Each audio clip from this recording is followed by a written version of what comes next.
Մեզանից կարող են պահանջվել լրացուցիչ ապացույցներ, բայց ակնհայտ է մի բան, որ Ռուսաստանը կառուցել է իր վերաբերմունքը հայ առաքելական եկեղեցու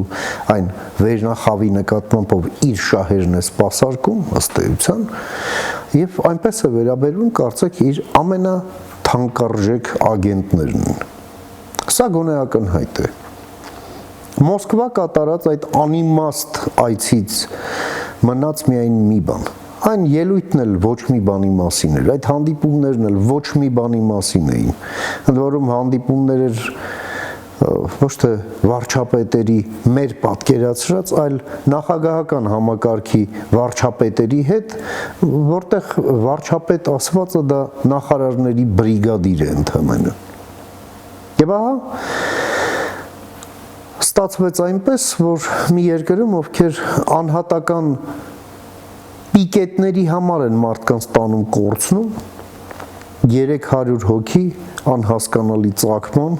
եկել լծվել էին Հայաստանի դեսպանատան դիմացը եւ խոսակցությունը մի բանի մասին էր մեր խաչը կամ ռուսերեն նաշ կրեստ ռուսերեն էին խոսում հիմնականում մեր ուժն է եւ այդպես շարունակ երբ Հայաստանը դիմում է Եվրամիությանը հիբրիդային հարձակումներից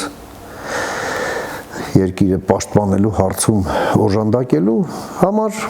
ապա սա Ռուսաստանի ձեռքի ոնց հասկանում ենք գոնե այս պահի դրությամբ ամենածանր գործիքն է իհարկե սրան մենք այլ կերպ չենք կարող վերաբերվել քան մի բան որին պետք է դիմագրավել պես մի բան էլ է մտնում ուղղակի հարց է իսկ դուք գետինը չեք մտնում այդքանից հետո